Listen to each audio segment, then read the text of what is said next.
எது நடக்கக்கூடாது என நினைத்தோமோ அது நடந்தது.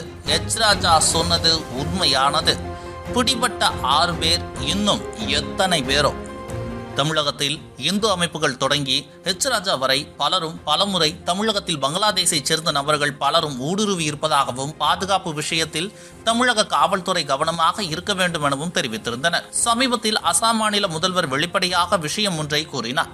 பங்களாதேஷை சேர்ந்த நபர்கள் எல்லையில் ஊடுருவி தமிழகத்தில் வசித்து வருவதாக தெரிவித்திருந்தார். இதனை பெரிய அளவில் தமிழக அரசு கண்டுகொள்ளவில்லை என புகார் எழுந்தது. இந்த நிலையில் பலரது குற்றச்சாட்டு உண்மை என தெரிய வந்திருப்பதுடன் போலீசாரிடம் பிடிபட்ட நபர்கள் குறித்த தகவல்கள்தான் அதிர்ச்சியடை செய்திருக்கிறது. பங்களாதேஷ் நாராயணகாஞ்சி பகுதியைச் சேர்ந்த 6 இளைஞர்கள் வேலை தேடி கவுகாத்தி வழியாக திருப்பூருக்கு கடந்த 15 நாட்களுக்கு முன்பாக வந்துள்ளனர்.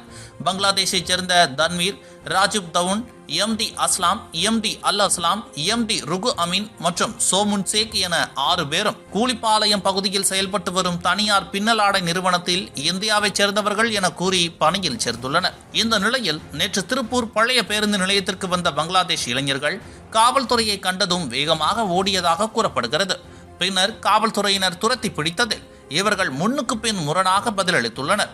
இதனால் சந்தேகமடைந்த திருப்பூர் தெற்கு காவல்துறையினர் விசாரணை நடத்தியதில் இவர்கள் பங்களாதேஷை சேர்ந்தவர்கள் என்பதும் திருப்பூருக்கு வேலை தேடி வந்ததும் அவர்களிடம் முறையான பாஸ்போர்ட் விசா இல்லை என்பதும் தெரிய வந்தது.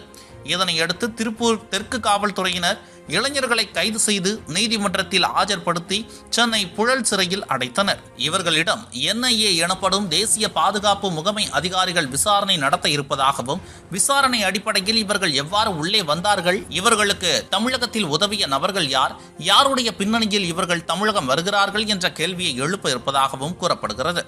மொத்தத்தில் பாஜக ஆளாத மாநிலத்தை தேடி தேடி பங்களாதேஷ் இளைஞர்கள் வருவது எதுபோன்ற காரணங்களை மையமாக வைத்திருக்கிறது என்பதுதான் இப்போது மக்கள் மத்தியில் எழுந்துள்ள அச்சமாக பார்க்கப்படுகிறது.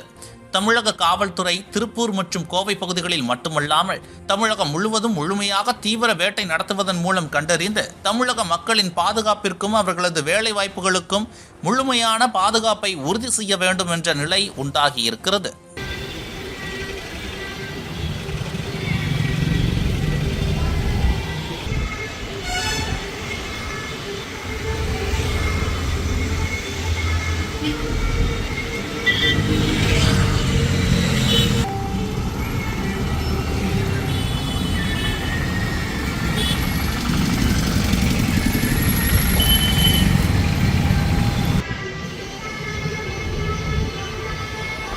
இதுபோன்ற முக்கிய நிகழ்வுகள், அரசியல் தகவல்களை ஆழமாக மாறுபட்ட கோணத்திலும் அறிந்து கொள்ள மறக்காமல் உங்கள் TNS24 டிஜிட்டல் பக்கத்தை பின்பற்றிக் கொள்ளவும். உங்கள் ஒவ்வொரு ஆதரவும் இதுபோன்ற பல நிகழ்வுகளின் பின்னணியை அறிய உதவும்.